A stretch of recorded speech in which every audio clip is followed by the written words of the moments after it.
Bonjour à tous. Dans cette vidéo consacrée aux lettres de Pierre et qui suit immédiatement la vidéo d'introduction à cette œuvre si particulière, nous allons voir comment Pierre décrit peu à peu le monde céleste, fait d'amour, de lumière, de beautés ineffables, dans lequel il évolue désormais. Il confirme le lien constant entre le ciel et la terre, qui ne cesse que si l'amour n'est plus dans les cœurs pour le maintenir. Et déjà, il dispense ses premiers enseignements à sa mère et à travers elle, à l'humanité.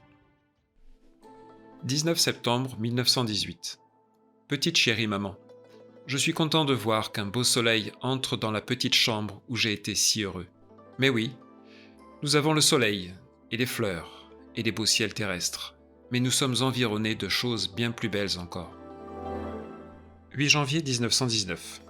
Quand je suis arrivé ici, j'ai été tellement ébloui par la clarté de cet amour que j'ai demandé à vous apporter spécialement ce message. C'est par l'échange de leur amour que les âmes restent unies. Je vous aime plus, bien plus qu'autrefois, car maintenant, ma tendresse est consciente. Ici, notre œuvre est d'apprendre à aimer comme Dieu veut que nous sachions aimer. Cette tâche est si belle, si douce. J'ai réclamé le privilège de vous le dire, chers aimés, de vous dire que nous ne regrettons pas la vie terrestre. Ici où je suis arrivé, tout est lumière et beauté. Nous vous entourons constamment. Nous sommes la grande nuée de témoins. 19 janvier 1919. Pourtant, je puis ajouter qu'il nous est possible de nous rapprocher suffisamment de la Terre pour nous sentir encore entourés des objets, des lieux, familiers à notre vie d'avant-tombe. Mais ce sont les esprits les moins évolués qui restent satisfaits de cette atmosphère lourde, où tout semble si limité, si borné à ceux qui ont franchi les plans primitifs, et qui connaissent la pureté incomparable d'un éther subtil, dont vous ignorez même la plausibilité.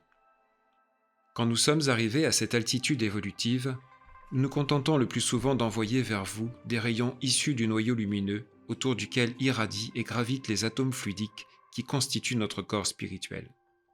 Je t'ai déjà dit que c'était la manière la plus fréquente dont s'opère notre communion. Elle permet non seulement le voyage rapide de l'esprit lui-même, mais aussi des rapprochements multiples et simultanés qu'on peut comparer aux rayons du soleil. L'astre ne se déplace pas, mais ses rayons pénétrants sont cependant lui. Chaleur, vie, lumière, venue du foyer producteur, ne pouvant subsister sans lui, éclairé s'il s'éteint, réchauffé s'il se refroidit, dépendant de lui à un point tel qu'ils ne font qu'un, même après l'avoir quitté, en un mot, son rayonnement. C'est ce qui se produit quand nous projetons vers les amis de la Terre notre amour, notre pensée, notre parole. Tout cela, par les lois physiques, des forces psychiques inconnues à l'humanité, prend et garde une forme positive, matérielle, d'une matérialité que vous commencez à peine à soupçonner.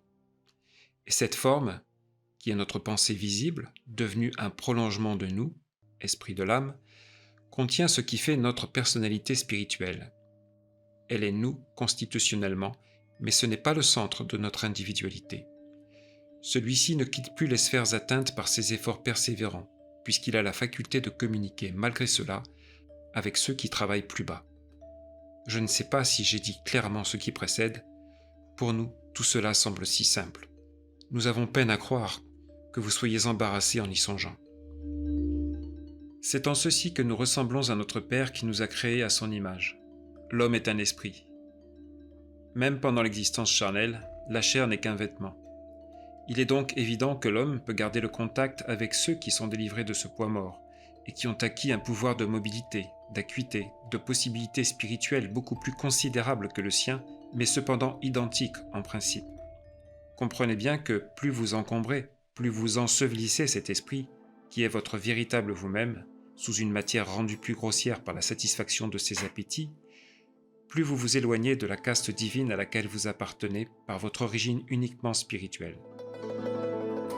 17 janvier 1919. Je t'ai peu parlé des conditions de la vie dans le ciel. Elles sont infinies et difficiles à raconter, car elles varient avec chaque esprit. Les occupations, celles de l'agrément ou celles de l'étude, les choses qui nous entourent, tout cela étant devenu spirituel, se déplace ou se forme par l'effet de notre pensée. Pour nous qui sommes esprits, tout ce qui se déroule par l'esprit, dans l'esprit, a une existence séparée et spirituellement matérialisée. Nous vivons dans cette ambiance psychique et selon l'état de nos âmes, nous nous entourons de réalités irréelles, s'il est possible d'ainsi dire, qui répondent à notre degré d'évolution. L'esprit arrivé à des hauteurs spirituelles très grandes n'aura que des pensées belles et élevées, de sorte que tout ce qui l'entoure, étant créé par des émanations de son moi spirituel, revêtira des formes pures en rapport avec lui-même.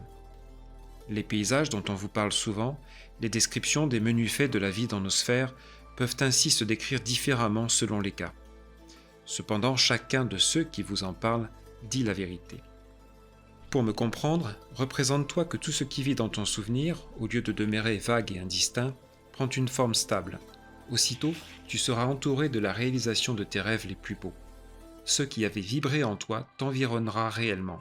C'est un rêve raisonné dans lequel tu agis et tu vis, comme il arrive dans votre sommeil. Notre puissance d'action est bien plus grande puisque la matière ne nous arrête plus. La comparaison que je viens de faire se rapporte surtout aux lieux, aux aspects, aux choses. Vous songez à un palais, il s'édifie. À un temple, vous pouvez y prier. À un océan, il vous est possible d'y naviguer. C'est ce qui fait que lorsque vous interrogez vos amis des plans qui succèdent à celui de la Terre, ils répondent parfois d'une manière très différente. Chacun raconte son rêve, qui n'est pas le rêve des autres. Chacun dit ce qui est la vérité pour lui, mais que d'autres n'ont pas expérimenté. Il en résulte qu'il est bien difficile de vous décrire le ciel. Mais il y a un point sur lequel aucun d'entre nous ne fera une réponse différente. C'est le point essentiel, indispensable. Dieu nous aime et veut notre amour en échange. Dieu nous pardonne par cet amour, mais veut notre repentir en échange. Dieu nous a promis le salut en Christ, son amour incarné, mais il veut nos efforts vers le bien en échange. Si nous n'accomplissons pas cette volonté, le jour de la seconde mort viendra pour nos âmes et les détruira, tout comme la première mort, unique ou successive, a détruit notre corps. Ces efforts vers le bien, nous devons en faire le plus possible durant notre passage sur terre. Pourtant, Christ est le même éternellement.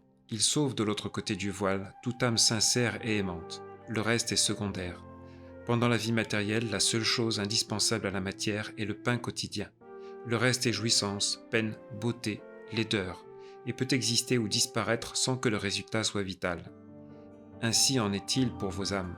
La nourriture spirituelle, Christ, pain de vie, substance de Dieu, est la seule chose indispensable.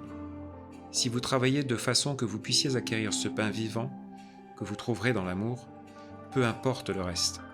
Sur terre, vous seriez pauvre ou riche, vous habiteriez un taudis ou un palais, tout cela c'est le temporel. Même au point de vue matériel, pourvu que vous puissiez manger chaque jour, vous vivrez. Dans nos sphères, Dieu permet la liberté individuelle dont il a fait l'homme responsable pour toujours. Mais si vous voulez vivre, il faut manger. Christ est le pain du ciel. Les Israélites ont mangé la manne dans le désert et ils sont morts.